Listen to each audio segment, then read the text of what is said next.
Hello, my name is Lucas. This is a bit of lit, and I was tagged by Shawn the Book Maniac in the Call Your Bookshelves tag, which we will jump on over to in a moment.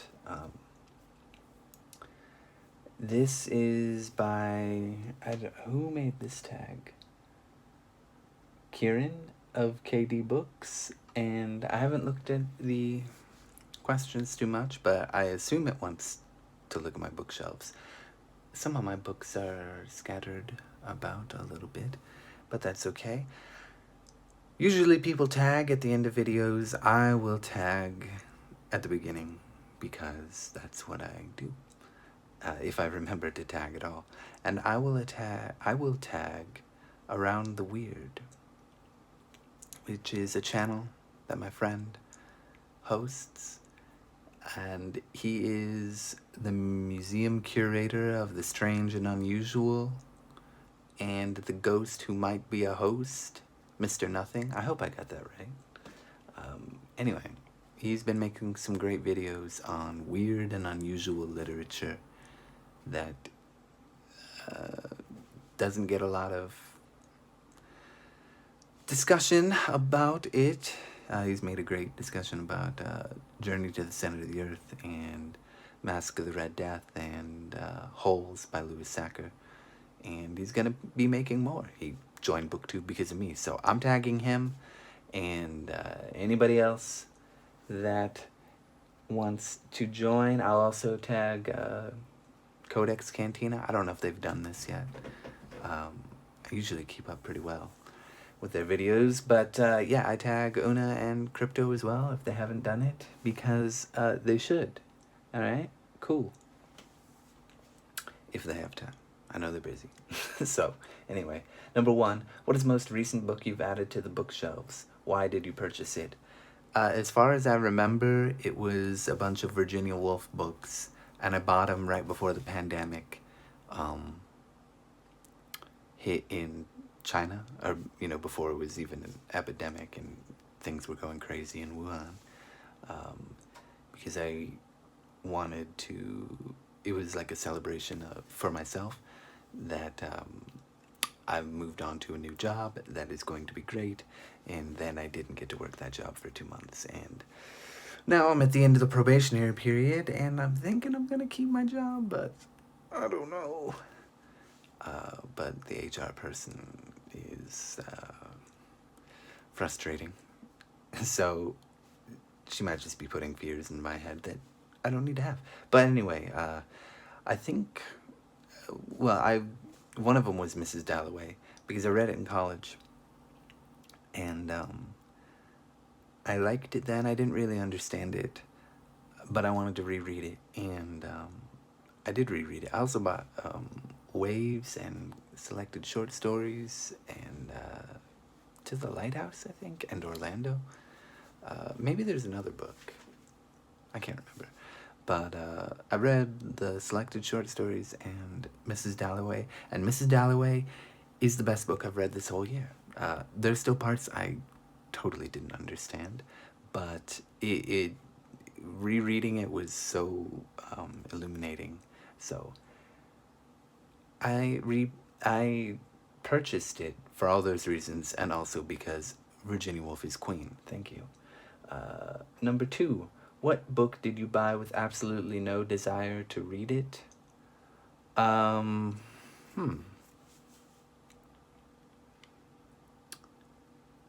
You know what? I've bought some Chinese philosophy books that I've just bought because I thought they'd be interesting because I live in China.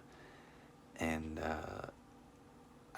I have read them, and I don't like them. I think they're boring. The only ones that are interesting, not because they're agreeable, but they're like very strongly disagreeable, are Confucius and Mencius. It is interesting to read those books because, I mean, you can still see in some respects how those still influence modern Chinese government in some ways, to horrifying effect, I would say. But yeah, I mean, those are interesting, but it's like Lao Tzu, the book not the Book of Changes, the I Ching or whatever. Oh my god. The Book of Tao, yeah. Oh my god. Boring. I didn't intend to read it, and then I did read it, and I hate it. I really do. Yeah, so that would be the book I had no desire to read. Lao Tzu, the whatever I just called it, I forgot. The Book of Tao or whatever. Number 3. There are Chinese books that I do love, but they tend to be fiction, not philosophy. Or poetry even. Poetry is cool, but you know, it doesn't read right because the languages are different, of course. Very different even.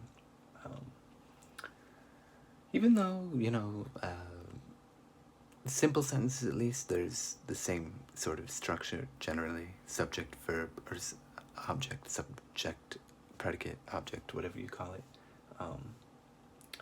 But still, very different. Number 4, show and tell. How do you arrange your shelves? Is there method to the madness? Okay, we're gonna move. That was loud, I apologize. And we're gonna close my closet and open my other closet. Oh, camera's over there, sorry. And we're gonna look at this madness. Ignore this up here. This is what I've got for a bookshelf. It was organized at one point, and then I decided, what is life? Mostly the virus ruined everything. Here's a bunch of my notebooks that I write in for different things. Here's my Chinese literature, mostly poetry, Shakespeare, Art of War, which was given to me as a gift, history, European religion, Moby Dick back there, Virginia Woolf's selected short stories, Mrs. Dalloway by the Queen herself. It's madness.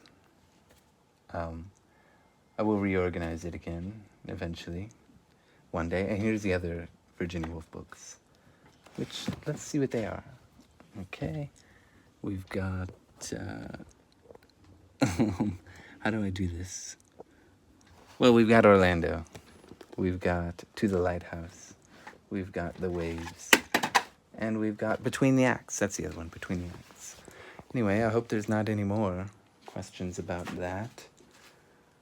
Number 5. How often do you book call?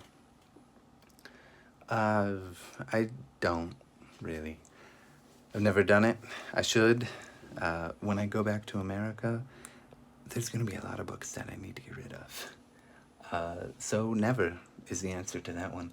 Number 6, how do you decide if you are going to keep a book or to give it away? I think I have given some books away to my friend, Mr. Nothing, Around the Weird. I gave him some Stephen King books. Oh, yeah, if I really hate the author, I will give those books away. Stephen King, man, if anybody ever gives me Stephen King, I'm passing that along. Because I will try to read it, and then I will laugh at the prose, and then I will give up and pass it along. Let's see. What is life? Who are you? Who am I? Number 7. What is a contender for the oldest unread book on your shelves?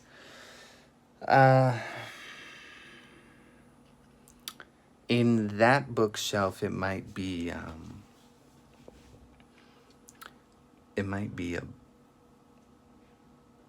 Let's look. I have no idea. Let's see. I've read these. Red. Oh, God. Oh! Wait, no, I did read those. I didn't read this one. No, I didn't read these 2, but I read the other 2. Yeah, I read the Coleridge and Wordsworth ones, but oh God, this is embarrassing the more I look at it. Shameful. Hi. I bought these Norton Critical Editions. Now they're getting all bent. That makes me sad. Of Byron and Keats. Never got around to reading. Plan to. I really like both of them. And I've got one for Robert Browning over there, which I have read. I've not read the whole thing. Unlike the Wordsworth and Coleridge ones, I have read the whole thing. And Walt Whitman, I have in there somewhere. I've read the whole thing of that. But, yeah, Browning I've only read. Robert Browning I've only read just bits and pieces. I don't know what percent. Maybe 10, 15, 20. And then Keats. Keats and Byron? Not at all. And they're kind of expensive books because they're being imported.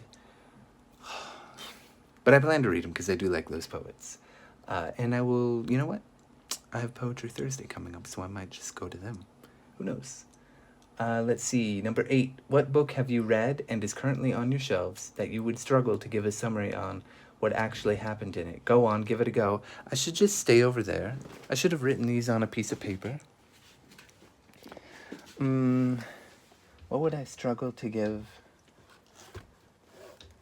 I guess maybe an anthology of Chinese literature, but I haven't read the whole thing. But it's Chinese literature. Shakespeare. What's this book? Oh, Wordsworth. Poetry. What's this book? Paradise Lost. Milton. What's this book? Phantom of the Opera. Oh, God. Not a bad book. What's this book? Boccaccio. Decameron. No. God.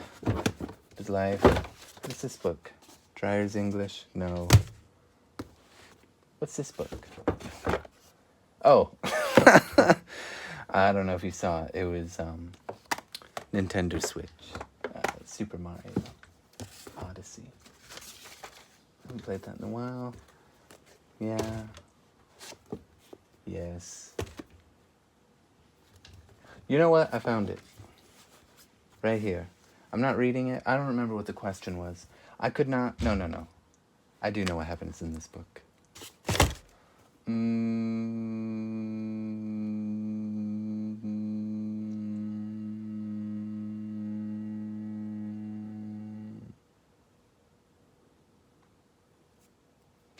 I remember it's a book that I've read. Nothing. My memory is perfect. I don't know. Maybe... Oh, you know what? No. I don't know, man. We'll just go with these, because it's 2,000 pages of complete madness. Yeah, Outlaws of the Marsh. Really cool. It's about outlaws who come together to... Yeah, okay. Well, that was the perfect one, because I have no idea. It's these outlaws that come together to band against corruption in the government and protect the common people, something like that. Does that sound right? Yeah, okay. Well then, I did know. Cool. Anyway, let's see. Oh, that you have read, and it's currently on your shelves. They would struggle to give a summary on what actually happened in it. You know what? I couldn't tell you everything that happened in it, because it's 2,000 pages. Who has the memory for that? Actually, microphone, go away. If we're talking The Monkey King, Journey to the West, yes. If we're talking, what is it called? Dreams of the Red Chamber, or Story of the Stone. It has 2 names as well. Yes, one is a little bit harder. But if we're talking... What's the other famous book? Oh, Romance of the Three Kingdoms? Yes, I could tell you everything. But if we're talking that book, The Water Margin, or Outlaws of the Marsh, I remember some things. I remember the gist of it. I don't remember everything. So, yeah, that would be the book that I have the hardest time explaining. Number 9. Some books are to be cherished. Which book would you never throw or give away? You know, the only book I've ever thrown is Foundation by Isaac Asimov. because I love the first chapter. It is my favorite thing I've ever read. First chapter of Isaac Asimov's Foundation. It ignites, the synapses fire in my head, just like crazy, just wildly. And then the rest of it does not live up to the expectations that the first chapter gives me for how people hype up the book. And the first chapter exceeds those expectations, and then the rest of it's like, the rest of it is what the hype tells me it is, I guess. But anyway, this is a book that I wouldn't throw. We'll talk about Foundation another day.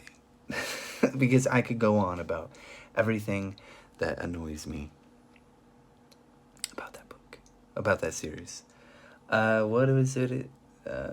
Never throw or give away. Well, I would give away any book. I'd probably never throw Moby Dick. Maybe on my bed, but yeah, I would never. I guess I wouldn't throw away a book, but I would physically throw only Foundation because I was really upset. And I have a really nice copy too, and it kind of messed up the spine a little. Not too bad, it still functions, but anyway. Yeah, I would never throw away Moby Dick. I love that book. I would totally give it away. Because I can always get more, and I don't need to have the best copy. I can get it for free on Project Gutenberg. Now, if I'm looking for a certain introduction, well, then maybe I would be more particular. But number 10, don't throw those books away. Out of the ones you've discussed, choose one to actually send to someone close to you, or arrange to send it to another booktuber. Why have you chosen this book for them? You know what? I will pick Around the Weird, and I've actually given him one of my Kindle Paperwhites, so he has all the books I have. So, I think I win. I have given away the most books, probably. Because I buy a lot of books on Kindle. Or I've bought a lot of books. I haven't bought one since before the pandemic. Since December, I think. But if I haven't discussed it, but if I could, I would send him a copy of Story of the Eye by George Bataille. Because I think it suits his mantra, He wants to talk about weird and unusual literature, and I'm telling you, by the way, don't read that book ever. It is French smut, and it is horrible. But I think he would get a kick out of it. Yeah? Okay, cool. Anyway, this has gone on for way too long, and you've seen the mess that is my bookshelf thing. The whole bottom half, the whole middle part of the cabinet is just a disaster. My side is fairly clean. And my girlfriend's side is fairly clean, but the middle is just chaos.